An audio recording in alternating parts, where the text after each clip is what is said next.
a White House report that says global warming threatens every part of the U.S. This isn't something in the distant future. Climate change is already affecting us now. Ice cores show that the greenhouse gases carbon dioxide and methane have hit their highest levels in the past 420,000 years. There is a mountain of research on this topic. Global temperatures are rising, heat waves are becoming more common, sea surface temperatures are also rising, glaciers are melting, and of course no climate report is complete without the obligatory photo of a polar bear balancing on a piece of ice. When was the last time you took action for the environment? Yesterday? A month ago? A year ago? Never. When looking at the environment, it can be seen that humans are abusing the Earth's resources. Environmental degradation is occurring right now. According to the World Watch Institute, the United States, with less than 5% of the global population, uses about a quarter of the world's fossil fuel resources, burning up nearly 25% of the coal, 26% of the oil, and 27% of the world's natural gas. Even with ample evidence that our environment is being degraded, people still don't even want to discuss or know about this topic.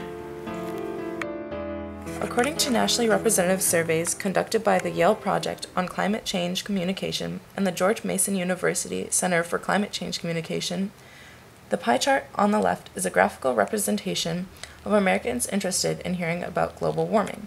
About 2/3 of Americans are at least, quote, a little interested in hearing about global warming.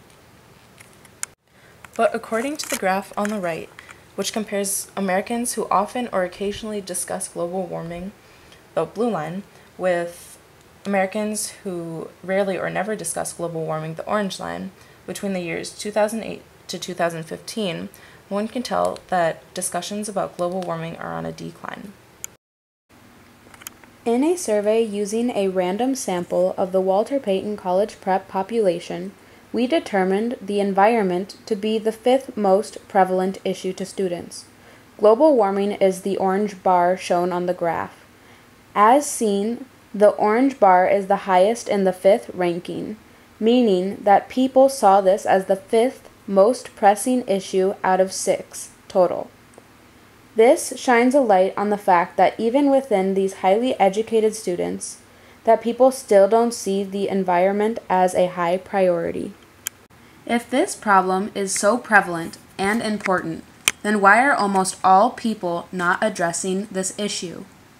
In Dan Ariely's TED Talk, he scratches the surface as to why people aren't taking action. Think, for example, about something like global warming. If you were going to design a problem that people would not care about, it would be global warming. Right? It has all the elements for human apathy. Long-term in the future will happen to other people first. We don't see it progressing. We don't see anybody individual suffering, and anything we would do is a drop in the bucket. All the elements that create human apathy rolled into one.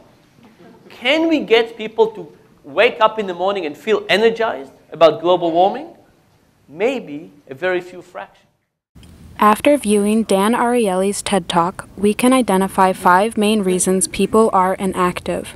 After identifying these 5 probable causes of inaction, we interviewed Ms. Hassan and asked her a few questions as to why she feels people are inactive.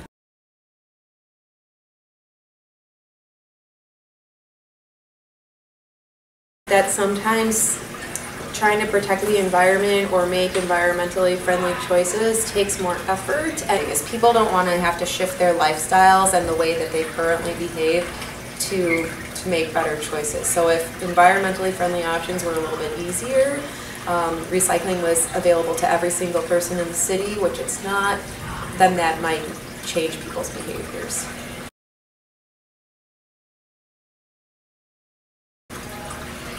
So one would be added cost. Like sometimes there is an increased cost of buying materials that would last longer and that you could reuse more than once. So, you know, a reusable water bottle would be more expensive than just going to the store and buying a plastic one that you use once and either throw away or recycle. Again, just the convenience of it. Some people don't think it's very convenient to have to go the extra steps to either recycle or to make other environmental choices. So cost, convenience, and I think though the one thing is once you get in the pattern of changing your lifestyle to always use reusable bags or always use a reusable water bottle, once you get in the habit of doing those things, it really doesn't become such an inconvenience. So I think that's the mind shift that needs to occur, and if people understand that and are educated on the differences they can make, then that would be good. In an article written by environmental psychologist Robert Gifford, provided for us by our expert Dr. Seiji Takaku from Soka University, Dr. Takaku states that Gifford condenses 29 psychological barriers, or what he calls the dragons of inaction, that prevent us from living sustainably, into 7 categories: limited cognition, ideologies, comparison with others, sunk costs, discredence, perceived risks, and limited behavior. For the purpose of our project, we took this categorization one step further and condensed the 7 main categories down to 3. Ignorance, where an individual is either unaware of the cause and effects of global climate change or denies that it's occurring. Inaction, where an individual is aware of the problem, yet due to some barrier, decides not to act. And ineffective action, where an individual has accepted responsibility, but their actions are not enough or are counterintuitive. A person's perceptions and judgments affect his or her concern levels, and thus the individual's motivation to act. Without proper understanding, a person can't effectively draw upon analytical data and must rely on associative and affective or emotional processing. This can foster distrust and discredence because there is a social disconnect between scientific officials and the general public that highlights the need for relatable terms and correct framing. For example, many people are more likely to respond to and trust information from an article written about mad cow disease, opposed to one written about bovine spongiform encephalitis, even though those two are just the same names for the same disorder, because familiarity allows for risk to be more strongly attributed to a known source. Although you may respond to these facts about global climate change with Freud's defense mechanism of denial, you must beware of the environment in which you live, and pay close attention to the cultural norms you are subjected to in order to combat the negative effect of society's collective inaction. While many people believe something should be done to preserve the environment, they experience cognitive dissonance when nothing is actually done.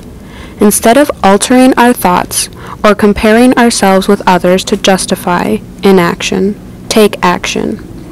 Now that you know the main reasons that are holding you back, apply this knowledge to your everyday lives and make an impact for the future generations.